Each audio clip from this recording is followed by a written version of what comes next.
আজকে আমরা দেখবো হচ্ছে পারচেজ রিটার্ন আমাদের 6 নম্বর ইস্যু যেটা ছিল। তো পারচেজ রিটার্নের জন্য আমরা প্রথমে যাব হচ্ছে পারচেজ ইনভয়েসে। যে ইনভয়েসটা আমরা রিটার্ন করতে চাচ্ছি সেই ইনভয়েসটা সিলেক্ট করব। তো ইনভয়েসে যাওয়ার পরে এখানে একটা ক্রিয়েট অপশন আছে। এই ক্রিয়েট অপশনে যখন আমি ক্লিক করব আমার এখানে রিটার্ন বা ডেবিট নোট অপশন আছে। তো আমি এটাতে ক্লিক করব।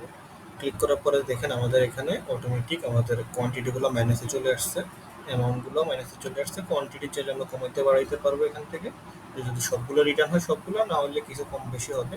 আর এখানে দেখেন যে আমরা কোন ইনভয়েসের এগেইনস্টে রিটার্ন করতেছি সেটার একটা রেফারেন্স চলে আসছে। তো আমার এখানে তেমন কিছু করার নেই, যদি কোয়ান্টিটি বাড়াইতে কমাইতে হয় কমালাম, না হলে আমরা সেভ দিব। সেভ দেওয়ার পর একটা মেসেজ আসবে যে আমাদের ডেবিট নোট এই অ্যাকাউন্টের উপর হচ্ছে। তো এটা আপনি ইগনোর করতে পারি চাইলে, তারপরে সাবমিট দিয়ে দেবো। আমার রিটার্ন কিন্তু হয়ে গেছে, আমাকে এখানে যে অ্যাকাউন্টিং এ আপডেট হয়েছে সেটার একটা মেসেজ দেখাচ্ছে। আচ্ছা, তো ইনভয়েস তো রিটার্ন হলো, কিন্তু আমার স্টকেও তো মালগুলো ঢুকছে, তো স্টক থেকেও তো বের হয়ে যাবে। সেটার জন্য আমাদের পারচেজ রিসিপ্টে যেতে হবে, যেটা আমাদের ইনভয়েস ছিল সেটা আমাদের এখানে টু বিল আকারে চলে আসছে। তো এখানে আমরা কানেকশনসে দেখতে পারবো যে আমাদের দুইটা ইনভয়েস হয়েছে, এখানে একটা রিটার্ন, একটা হচ্ছে নর্মাল ইনভয়েস যেটা ছিল, আর একটা রিটার্ন হয়েছে।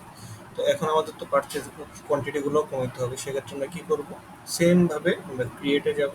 ক্রিয়েটে গিয়ে পারচেজ রিটার্ন আসছে, এখানে পারচেজ রিটার্নে ক্লিক করব।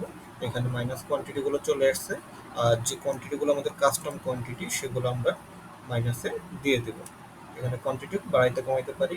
তো দিয়ে দেওয়ার পরে সেম, আর কিছু করার নেই। এখানে আমাদের এগেনস্ট কোনটার এগেনস্ট আমরা রিটার্ন করতেছি সেটাও চলে আসছে। সিম্পলি আমি সেভ দিয়ে দেবো। ও আচ্ছা, এখানে আমার রিটার্ন করার পরে যে ওয়ার হাউস থেকে বের হয়ে যাচ্ছে মালটা, কোন ওয়ার হাউস থেকে যাচ্ছে সেটা আমাকে দিতে হবে। তো আমরা সেটা দিলাম, সাবমিট দিলাম।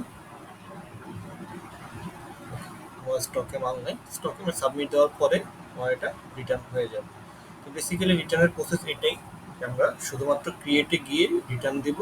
এই আমাদের প্রসেস, যে রিসিপ্টগুলো আমাদের থাকবে পারচেজ রিসিপ্ট, সেম সেম জিনিসটাও সেলস ইনভয়েসে, সেলসের ক্ষেত্রে যেভাবে রিটার্ন দেখাইছি এখানেও ঠিক সেমভাবে এখানে রিটার্ন অপশন আছে, ক্লিক করলে রিটার্ন হয়ে যাবে।